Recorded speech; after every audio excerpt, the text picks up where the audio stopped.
Assalamualaikum warahmatullahi wabarakatuh. Di sini saya Bima Saputra Pratama dengan NIM terakhir 177 akan menjelaskan tentang etika komunikasi tidak langsung secara Islam. Yang pertama perlu kita pahami dulu yaitu komunikasi dalam Islam. Perlu kita pahami etika berkomunikasi yang baik dan benar agar lawan bicara kita nyaman dalam berkomunikasi dengan kita. Islam pun mengajarkan etika berkomunikasi yang baik dan benar. Dalam Islam sendiri, berkomunikasi yang baik dan benar harus berlandaskan kepada Al-Quran dan hadis. Adapun menurut Tata Taufik dalam bukunya Etika Komunikasi dalam Islam mengungkapkan bahwa dakwah merupakan komunikasi Islam di mana dakwah dan komunikasi sebagai suatu teknik serta dakwah Islamiyah sebagai tindakan amar ma'ruf nahi munkar serta penyampaian pesan risalah Islamiyah. Adapun beberapa bentuk etika dalam berkomunikasi dalam Islam yaitu yang pertama yaitu kaulan sadidan atau perkataan yang baik. Islam memerintahkan kita untuk berkata jujur dan benar kepada siapapun lawan bicara kita, serta berkata dengan kata-kata yang baik dan benar sesuai kaidah yang berlaku. Yang kedua yaitu kaulan baligha atau efektif dan tepat sasaran.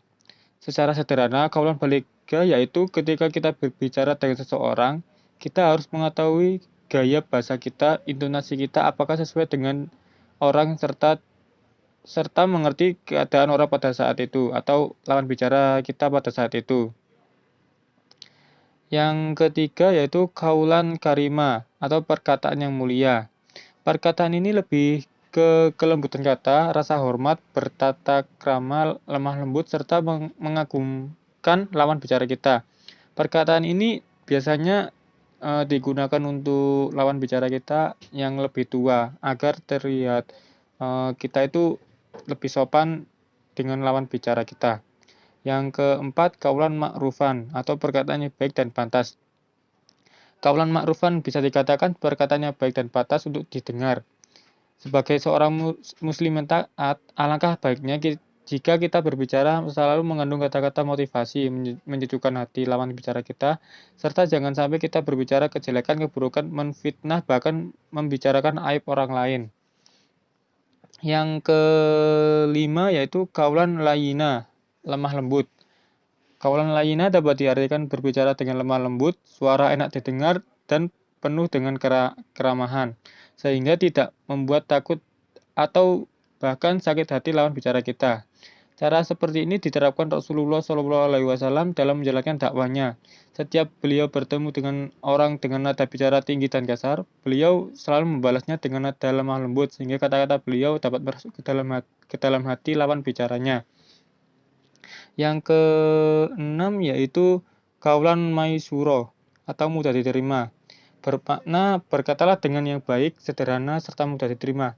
Karena tidak semua lawan bicara kita memahami perkataan-perkataan yang rumit.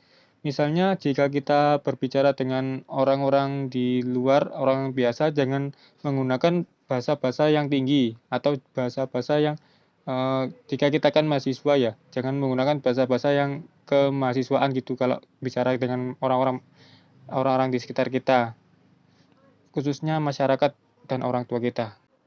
Selanjutnya kita beranjak ke subbab inti yaitu etika komunikasi tidak langsung dalam Islam.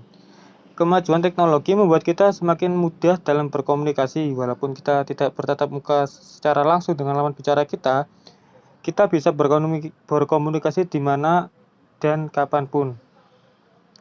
Tidak jauh berbeda dengan etika berkomunikasi dalam Islam yang sudah saya jelaskan di atas.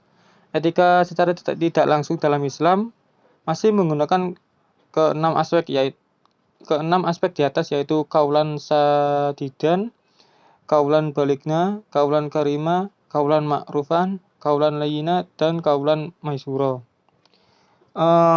Ini juga ada fatwanya, diatur dalam fatwa 24 tahun 2017 tentang hukum dan pedoman bermuamalah melalui media sosial. Fatwa ini mengatur dan memberikan pedoman kepada masyarakat, khususnya umat Islam, tentang bagaimana tata cara penggunaan media digital berbagai media sosial secara benar, berlandaskan kepada Al-Quran dan Sunnah.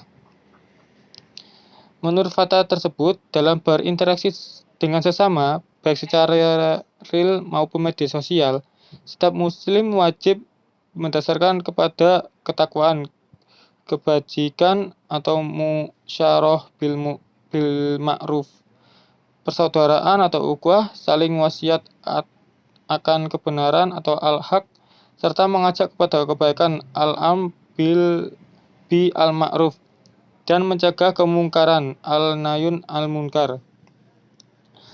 Ini juga berlaku pada saat kita berbicara di media sosial atau secara tidak langsung, serta jangan sekali-sekali kita membicarakan kejelekan orang lain di media sosial, dan jangan sampai kita juga memfitnah orang-orang yang tidak di media sosial.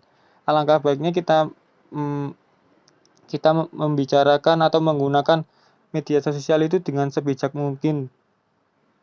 Terima kasih presentasi dari saya. Wassalamualaikum warahmatullahi wabarakatuh.